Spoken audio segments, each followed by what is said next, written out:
전북은 유일하게 현존하는 백제가요 정읍사를 지켜온 땅이고 판소리 문학의 터전이기도 합니다. 근현대에 이르러서도 이병기, 신석정, 채만식, 김환태, 서정주, 최명희 등 문학의 대가를 배출한 곳이기도 하고요. 고은, 윤흥길, 박범신, 양귀자, 신경숙, 은희경, 김용택, 전북에서 나고 자란 문학인들이 현재 한국 문단에서 차지하는 위치 역시 독보적이죠. 가히 전북은 문학의 향기가 가득한 문향의 고장이라 할 만한데요. 인문 클래스, 오늘은 한국을 대표하는 전북 문학의 오늘에 대해서 이야기를 나눠보겠습니다.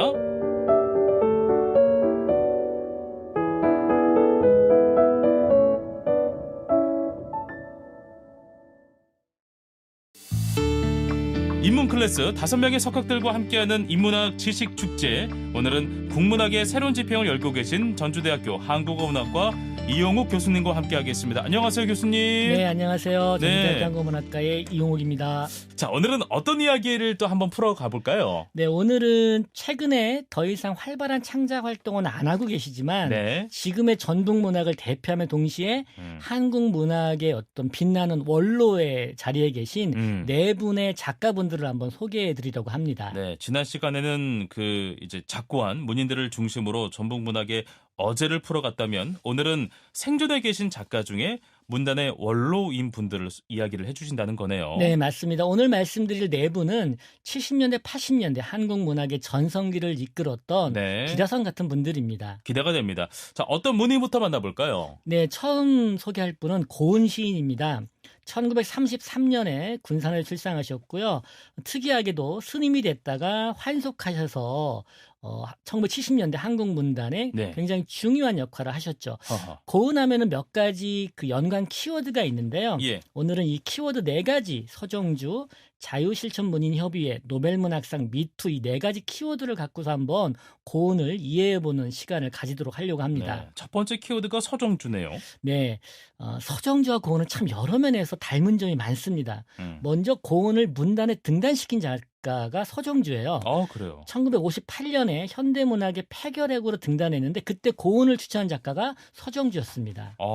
그러면 고은의 문학적 스승이 서정주라고도 할 수가 있겠네요? 네, 사실 고은은 서정주와의 관계를 육친의 정에 비유해서 각별한 인연을 강조했고요. 특히나 1950년대의 그 등단의 추천시인이라는 것은 굉장히 일종의 사제지간이라고 봐도 무방할 만큼의 각별한 인연이 있어야지만이 가능했습니다. 그러다가 이 고은이 1974년에 문이마을에 가서라는 시집을 출판하면서 예. 그 이전까지의 시가 좀 순수나 서정의 그런 시세계를 다뤘다라면 이 문이마을에 가서부터 갑자기 시풍이 바뀝니다.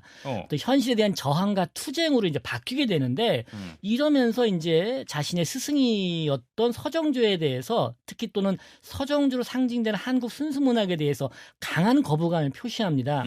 이게 또 놀라운 게요. 74년 이후로는 서정주의 이름을 부르지 않았다고 그래요. 고은이 공적이든 사적인 자리든 그라고 하는 그 고유명사라고 지칭하면서 이름을 부르지 않았고요. 특히 또 2000년에 서정주가 작고한 후에는 그의 친일 행적을 거론하면서 문학 역시 뭘 역사적이다 하고 비판도 하고 야. 서정주에 대한 글도 쓰면서 적극적으로 비판에 맨 앞장 섰습니다. 서로의 문학의 지향성이 다르다는 것만으로도 그렇게까지 할 수 있다는 게 너무나 놀랍기도 하고 그렇습니다. 제가 서정주와 고은이 닮았다고 말씀드린 게 바로 두 사람 모두가 네. 권력지향적이기 때문입니다. 그들의 그래요? 문학이 그들의 삶과 항상 연관지어 설명이 되는데요. 서정주 같은 경우에는 친일 행적으로 인해서 문학적 성취가 과소평가되었다라면 고은은 70년대 80년대의 어떤 암울한 독재 정권 하에서 문학의 적극적인 사회 참여와 실천을 강조하고 예. 투사로서의 면모를 보이다 보니까 실제 그가 보여준 문학적 성취보다 과대평가가 됐다라는 그런 문단의 평가가 있습니다. 어떻게 보면 미워하며 닮아간다는 말처럼 저는 고은과 서정주 모두가 다 그들이 갖고 있었던 어떤 개인적인 콤플렉스가 지극히 반예술적인 권력의 욕망 또는 집착으로 연결된 것이 아닌가 이런 생각도 해봤습니다. 네, 알겠습니다. 고은이 사회 참여를 강조하는 투사였다고 하는데 구체적으로 좀 어떤 일들이 있었다라고 우리는 이해하면 좋을까요? 가장 대표적인 그 사건이요. 1974년에 참여문학을 대표하는 자유실천문인협의회를 만들어서 초대 대표에 취임한 것입니다. 이 단체 탄생 이전까지 한국은 우리나라에는 한국문인협회라고 하는 그런 보수 진영을 대표하고 순수문학을 지향하는 단체 하나밖에 없었습니다. 아, 그래요? 그런데 이 자유실천문인협의회가 탄생하게 되면서 이 단체가 실질적인 이제 한국의 저항문학과 어떤 진보 문학을 대표하는 그런 네. 플랫폼 역할을 하는데요. 사실 이 단체의 탄생은 결정적으로 그 3파 역할을 한 것이 바로 고은입니다. 또 1980년에는 실천문학이라는 개간지 창간도 주도했는데요.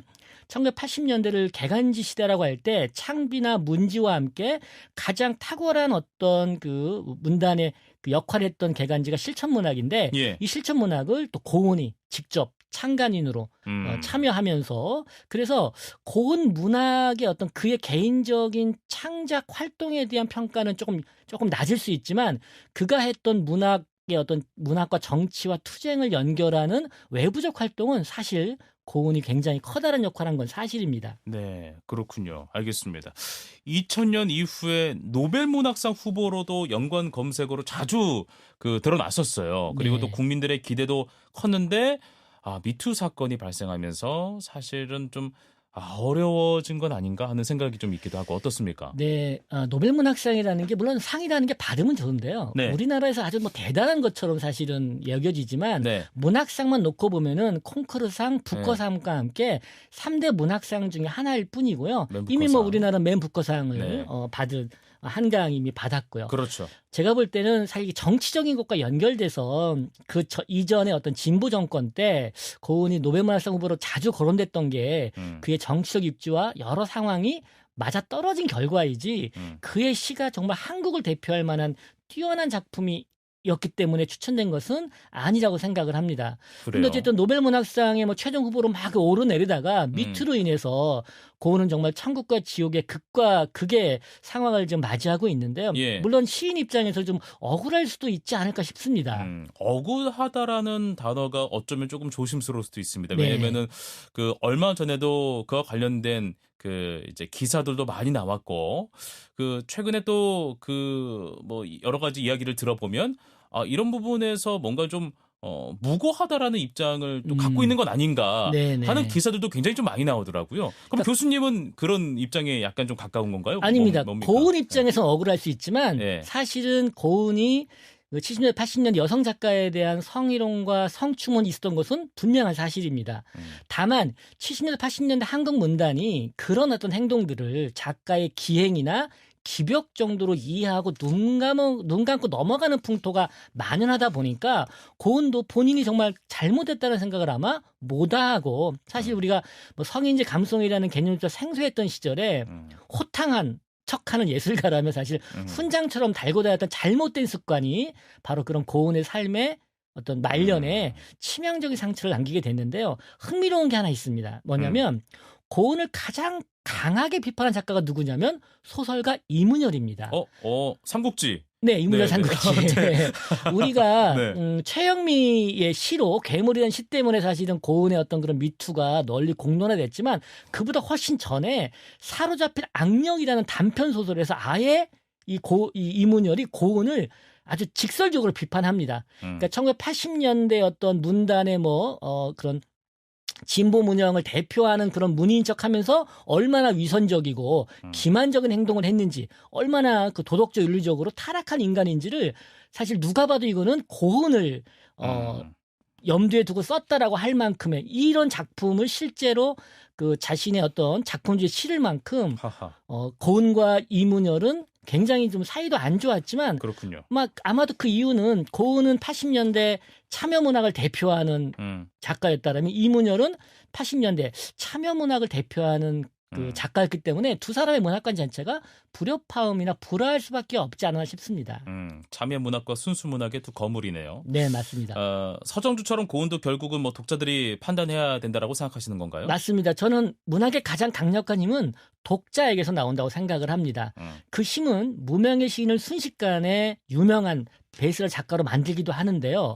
우리에게 섬진강 시인으로 잘 알려진 김용택이 바로 독자들의 강력한 지지로 지금까지 사랑받는 그런 전북문학의 대표적인 시인입니다. 네, 김용택 시인은 초등학교 교사셨잖아요. 네. 아이들을 가르치면서 그 정말 대단한 시를 발표한 걸로 알고 있는데요. 김용택 선생은 1948년에 임실군 덕침에서 태어나셨고요. 예. 1969년부터 2008년 정년 퇴임하실 때까지 38년을 섬진강 주변의 초등학교에서 학생들과 함께 공부하고 노래하고 시를 쓴 정말 말 그대로 섬진강 시인입니다. 1982년에 이제 섬진강이라는 그러니까 데뷔작도 섬진강이라고 하는 지금 시로 이제 데뷔를 하셨는데요. 예. 그러면서 86년에 김수영 문학상, 98년에는 소월시 문학상을 받았는데 사실은 김용택은 이런 어떤 문단의 예술적이거나 그런 비평가들이 좋아하는 시인이라기보다는 대중들이 정말 탄탄한 독자층이 형성돼 있어서 네. 시집이 내면 무조건 대중들이 지지하고 베스트셀러가 되는. 그래서 사실 그 정도면은 전업 작가가 될 만도 한데 맞아. 정말 김현수 선생님은 끝까지 초등학교 교사로서의 자신의 천직을 그래서 마지막에 정년퇴임을 자신의 모교였던 우남초등학교 마한분교에서 마지막 정년퇴임을 하실 정도로 정말 그의 삶과 그가 노래한 섬진강이 참 닮아있다는 생각을 합니다. 네. 그 전북문학의 한쪽에 고은이 있다면 그 반대쪽에는 또 김용택이 있다 이렇게도 생각이 되는 걸까요? 우리가 이제 김용택 선생님을 서정 시인으로 많이 알고 있고요. 실제로 정말 김용택의 대표적인 작품들을 보면 굉장히 서정적이지만 그의 초기 작품들, 그가 그 창작과 비평에 등단했다는 건 뭐냐면 80년대 창비는 우리나라를 대표하는 참여문학 잡지였거든요. 네네. 그의 등단작인 섬진강 일내에 이 시는 이렇게 시작을 합니다. 감은 섬진강을 따라가며 보라. 퍼가도 전라돌 시필집 같은 개울물들이 끊기지 않고 모여 흐르며 해저물면 저무는 강변에 쌀밥 같은 토끼풀꽃, 숯불 같은 차운영꽃 머리에 이어지며 지도에도 없는 동네 강변, 식물 도감에도 없는 풀에 어둠을 끌어다 죽이며 그을린 이마 환하게 꽃등도 달아준다. 그리고 마지막은 이렇게 끝맺습니다. 저무는 섬진강을 따라가며 보라. 어디 몇몇 애비 없는 후레 자식들이 퍼간다고 말을 강물들인가. 저는 이 80년대도 상당히 좀 암울했던 시대였는데 예. 애비 없는 후레 자식들이 퍼간다고 섬진강물이 마르겠느냐. 와, 이거는 정말 굉장히 당차면서도 강력한 메시지였죠. 그래서 이 김수영의 풀에 버금갈 만한 그러니까 섬진강을 마치 김수영이 풀로 노래했던 민중의 생명력이라고 본다면 민중의 강인한 생명력과 역사의 도도한 흐름을 예술적으로 승화시킨 수작이라고 이 섬진강을 평가합니다. 네. 김용택 시인이 올해 연세가 74세시던데요. 앞으로도 독자들에게 좋은 시를 선물해 줬으면 하는 바람이 있습니다. 자, 이번에는 어떤 분으로 또 넘어가 볼까요? 네, 앞에 두 분은 시인이셨고요. 예. 세 번째 만나실 분은 올해 이제 79이신 소설가 윤은길 선생님이십니다. 윤은길은 정읍에서 출생하셨고요. 전북 사범대학교와 원광대 국문과를 졸업한 후에 60년대, 70년대 굉장히 한국을 대표하는 그런 작가로서 큰 작품들을 많이 쓰셨습니다. 상도 많이 받으셨고요. 네. 특히나 그 1999년에는 윤은길의 전주 이야기란 여행 에세이를 쓰시면서 이 전북의 맛과 멋을 널 또 알리시기도 하시는 그러니까 애양심이 굉장히 또 높으신 작가이시기도 합니다. 그렇구나. 그 윤은길 작품 중에서 이 작품은 이번 연휴 기간에 꼭 한번 읽어보세요라고 할 만한 우리 교수님이 추천할 만한 작품 뭐가 있습니까? 저는 윤은길 선생 하면은 꼭 읽어봐야 할 작품이 장마라고 하는 그 중편 소설인데요. 예. 사실 70년대 발표된 전쟁문학, 이 전쟁문학이라는 건 6.25 한국전쟁을 소재로 한 문학들을 전쟁문학이라고 하는데 70년대 발표된 전쟁문학 중에서 가장 뛰어난 수작을 한 편 고르라고 하면 전 윤은길의 장마를 꼽겠습니다. 왜냐하면 60년대까지 전쟁문학은 이데올로기의 대립을 의도적으로 부각하거나 아니면 전쟁에 남긴 상처를 허무와 절망 등으로 묘사하는 데 그쳤는데 장마는 토속적인 샤머니즘 소재로 해서 전쟁으로 발생한 가족 간의 대립과 갈등 그리고 극적인 화해까지 형상하는 정말 뛰어난 작품입니다. 줄거리 좀 이렇게 소개해 주시면 안 돼요? 줄거리 하나 좀 이렇게 간단하게 이야기해 주시면 어떻겠습니까? 중편이기 때문에 좀 길긴 하지만 제가 좀 간단히 요약을 해보면요. 재밌을 것 같아가지고. 네. 정말 재미있고 의미 있습니다. 6.25 전쟁으로 주인공의 외가 식구들이 주인공 집으로 피난을 옵니다. 다시 말하면 그 사돈네가 이제 한 집에서 동거를 하게 됐는데 너무나 이게 그 민족이 비극인 게 사돈댁에 신세를 지는 외할머니와 친할머니의 아들들이 한 명은 국군 소위이고 한 명은 빨치산이에요. 사실은 아이고. 이런 일들이 정말 그 당시에는 비일비재했거든요. 한 마을에서 허허. 한 집안에서 서로 이렇게 총구를 겨누는 그렇죠. 그런 관계였던 거죠. 그러다가 이제 처음에는 그래도 사돈이니까 별 탈 다툼 없이 지내시다가 외할머니가 국군 소위로 전쟁터 나간 아들이 전사했다는 통지를 받습니다. 그러니까 얼마나 외할머니께서 아이고, 비통하시겠어요. 아이고. 그러다 보니까 건지산, 이제 바로 이 지역을 이제 소재로 했기 때문에 건지산이 나오는데요. 건지산을 바라보면서 이제 빨치산 따위는 다 죽어버려라는 이런 저주를 퍼부으세요. 자, 그런데 이 소리를 든 친할머니는 또 친할머니 나름대로 서운한 거야. 왜냐면 본인의 아들이 빨치산이니까. 자, 그러다 보니까 이 사이 좋았던 두 사돈들이 이제 서로 다투게 되면서 뭐 이제 막 불화가 생깁니다. 자, 그런데 이제 그 빨치산으로 갔던 작은 아들의 소식이 끊어지자 친할머니가 이제 굿을 이제 크게 버립니다. 혹시 아들이 살아있는지. 근데 그날 그 굿판을 버리는 그날 구렁이 한 마리가 상처를 입고 집 안으로 돌아오게 돼요. 이렇게 들어오게 되는데 이상하다. 모두 놀라서 혼비백산하는데 외할머니만 겁을 내지 않고 구렁이에 다가가서 말을 건넵니다. 우리나라 무속신앙에는 사무치는 원한이나 큰 번뇌를 품은 사람이 죽으면 구렁이가 된다는 관념이 있었는데요. 예. 이 구렁이가 바로 그 사돈의 아들이라고, 빨치산으로 간 아들이라고 생각을 한 거죠. 그래서 아하. 외할머니가 그 구렁이를 달래면서 하시는 말씀이, 그러니까 결국은 빨치산이든 국군이든 전부 아들이잖아요. 우리 다. 그러네. 예, 그런 어떤 그런 혈육과 가족의 정, 그러면서 이제 그 굿이 끝난 후에 두 사돈이 서로의 상처를 이해하면서 보듬는 걸로 이야기가 끝이 납니다. 죽었는지 안 죽었는지는 모르고. 네, 그거는 열린 이제 결말. 열린 결말이죠. 네. 대단한 작품이다. 예. 결국 전쟁은 승자도 패자도 또 가해자도 피해자도 없는 우리 모두의 아픔이라는 메시지를 전하는 소설이기도 하네요. 네. 교수님 덕분에 섬진강과 함께 이 전북 문학을 대표할 수 있는 좋은 작품을 알게 됐습니다. 네. 윤은길이 70년대 본격 문학에서 전북 문학을 대표한 작가였다면요. 오늘 마지막으로 소개할 양귀자는 네. 대중문학 쪽에서 전북 문학을 대표하는 정말 탁월한 작가입니다. 양귀자. 네. 이름은 귀에 익은데 어떤 분일까 궁금한데요? 1955년에 전주에서 태어나셨고요. 전주여고와 원광대 국문과를 졸업했고 1978년에 문학사상으로 등단을 합니다. 그러면서 이제 원미동 사람들 같은 그런 그 피카레스 형식의 연작 소설을 내면서 단편 문학의 정수를 보여주고 있다 이런 평가를 받았는데 실제 양귀자는 1990년대에 가장 빛이 나는 작가가 됩니다. 그래서 90년대 이제 92년에 예. 숨은 꽃이라는 소설로 이상문학상도 받으시는데 저는 참 사실 이 숨은 꽃이라는 소설이 저하고 좀 남다른 인연이 있어요. 그래요? 네. 왜요? 그 제가 92년에 대학원 석사생이었는데 예. 그때 교내 학부에 이제 처음으로 문학 평론을 써서 이 교내 문학상에 투고를 하게 됩니다. 근데 제가 그때 대상 텍스트로 삼고 분석한 작품이 바로 양귀자의 숨은 꽃이었어요. 근데 이제 그걸 읽으신 이제 지도 교수님께서 또 놀랍게도 이 숨은 꽃 남자 주인공 이름과 제 지도 교수님이 또 동일히 했는데 이름이 같아요? 네, 저한테 이군 저 글을 보니까 비평해도 되겠네 하면서 저한테 격려해 주셨거든요. 그래서 제가 이제 석사 마치고 박사까지 가는데 이 양귀자의 숨은 꽃 평론이 저한테 큰 힘이 됐습니다. 그러면 오늘 이분이 안 계셨다면 오늘 교수님을 이렇게 저와 함께 방송을 할 수 있는 영광이 없었을 수도 있겠다는 생각이 좀 들기도 하고.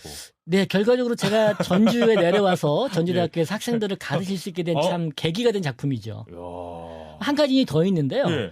제가 2005년에 이제 전주대를 부임해서 그해 이제 아시는 교수님들이 금산사 벚꽃이 유명하다고 해서 제가 차를 몰고 금산사로 향해서 전주에서 김제 넘어가는 그 이제 언덕을 넘어서 중간을 좀 갔는데 귀신사라는 안내 편말을 제가 우연히 봤어요. 귀신사 있어요. 맞아. 사실 숨은 꽃의 배경이 귀신사거든요. 근데 저는 당연히 이게 소설이기 때문에 귀신사라고 하면 이게 귀신과 이 절은 너무 안 어울려서 아마 양귀자가 가공의 절 이름을 만들었을 것이다 해서는 귀신사라는 절이 있을 거라 생각을 못 했는데 그랬구나. 그 지나가다가 그 귀신사라는 절을 제가 직접 보게 되니까 또 한 번 이 숨은 꽃과 내 인연이 이렇게 또 연결되나 해서 저도 모르게 금산사 가던 차를 돌려서 귀신사로 들어갔던 기억이 있습니다. 와. 나중에 알고 봤더니 이 귀신사라는 게 귀신도 쉬어가는 그런 이제 의미를 갖고 있다고 합니다. 굉장히 그때 당시에 들어갔을 때 여러 가지 마음이 교차했겠어요. 네, 그렇습니다. 네. 이 정도 인연이면 진짜 양 기자 작가님께 한번 직접 만나서 너무 고맙습니다라고 얘기를 해야 될 정도 아닌가라는 생각이 드는데 혹시 만나 뵀습니까? 개인적으로? 아쉽게도 아직 한 번도 만나뵙지 못했는데요. 사실 네. 이 소설가 양 기자를 대중작가로 각인시키고 베스트셀러의 성공을 거둘 수 있었던 것은 원미동 사람들부터 시작을 합니다. 이 원미동 사람들은 그 원미동이라고 하는 부천시 원미동을 주 공간으로 해서 서민들의 일상과 애환을 따스한 시선으로 그린 작품인데 네. 그 30년대 박태원의 천변 풍경의 뒤를 이을 만한 훌륭한 세태 소설로 널리 알려져 있습니다. 그렇군요. 양 기자 작가를 소개할 때 그 대중문학에서 전북문학을 대표한다고 하셨는데요. 그렇다면 이 원미동 사람들이 대중문학에 해당하는 작품이라고 생각하시는 건가요? 아닙니다. 엄밀하게 말하면 원미동 사람들은 굉장히 그 예술 문학 성취가 뛰어난 본격 문학인데 사실 우리가 이 본격 문학과 대중문학을 나눌 때 기준이 작가의 집필 의도가 예술적인 성취에 있느냐 상업적인 성공에 있느냐로 이렇게 약간 번박하게 구분할 수 있는데 양기동 사람들이랍니다. 제가 지금 원미동 사람들은 사실은 양기자 선생님께서 어떻게 보면 예술적인 부분에 더 많은 관심을 갖고 창작을 하신 거고요.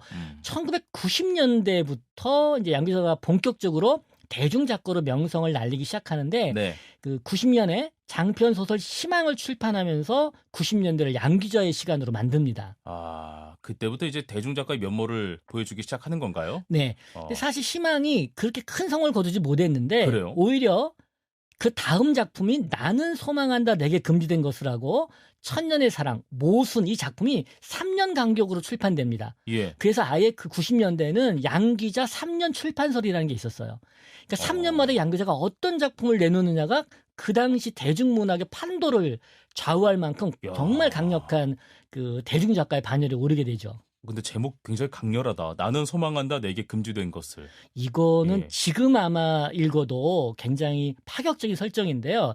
이게 92년에 출판됐을 때 격렬한 페미니즘 논쟁을 일으켰습니다.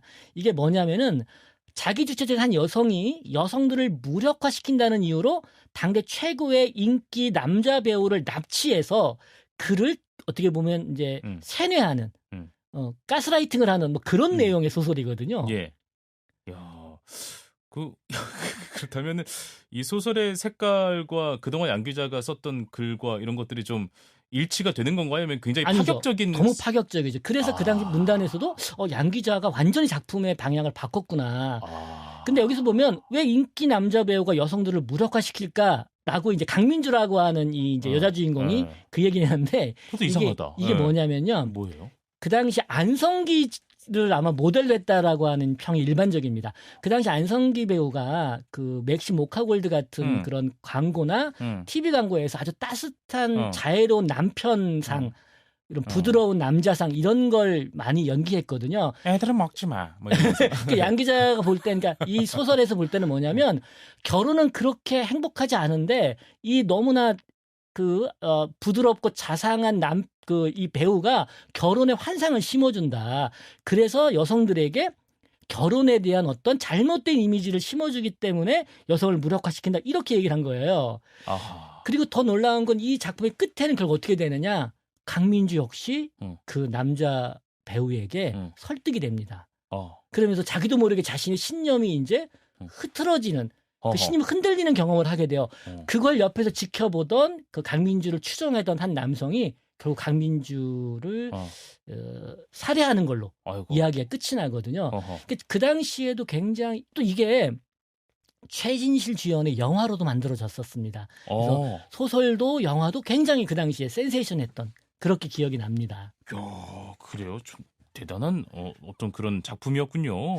1995년부터 96년까지 양 기자의 소설이 200만 부 이상 팔려나갔거든요. 90년대가 물론 한국 문학의 전성기이긴 했지만 200만 부 이상 팔려나갔다라고 하면 정말로 90년대를 대표하는 그런 대중 작가가 바로 양 기자였습니다. 알겠습니다. 천년의 사랑이라는 책도 있던데 이거는 어떤 책입니까? 이것도 나중에 은행나무 침대라고 하는 영화의 일종의 이제 모티브가 된 건데요. 그러니까 현재와 과거 1000년 전에 신라로 돌아가서 1000년 전에 이루어지지 않았던 사랑이 1000년 후에 다시 이루어진다라는 근데 이때가 사실 1990년대가 밀레니엄 시대였잖아요. 그래서 맞아요. 이 천년이 끝나기 때문에 그 당시에 천년이 들어간 많은 대중 문화들이 있었어요.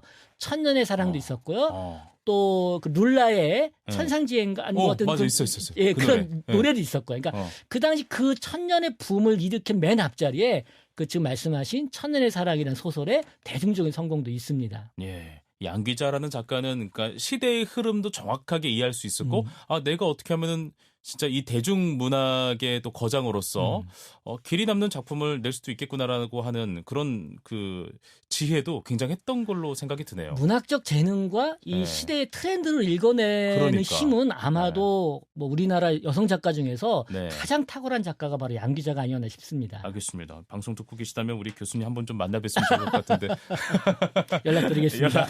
연락 한번 꼭 주시면 좋겠습니다. 네. 단일 소설이 200만 부나 팔렸다니까 지금과 비교해보면 정말 90년대 한국 문학이 정말 풍요로웠구나라는 네. 생각이 좀 들고 좀 부럽기도 하고 그러네요. 미래 사람으로서 과거가 좀 부럽기도 하고 그렇습니다. 네. 자, 오늘 고음부터 양귀자까지 네 분의 작가분들의 이야기를 들으면서 전북 문학이 참 넓고 다양하구나 하는 생각이 들었습니다.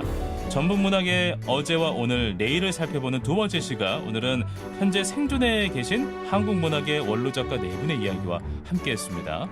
우리 지역의 인문학을 쉽고 다양하게 즐기는 인문학 클래스, 국문학의 새로운 지평을 열고 계신 전주대학교 한국어문학과 이용욱 교수님과 함께했습니다. 다음 이 시간에는 전북 문학의 내일로 다시 찾아뵙겠습니다. 오늘 고맙습니다. 네, 감사합니다.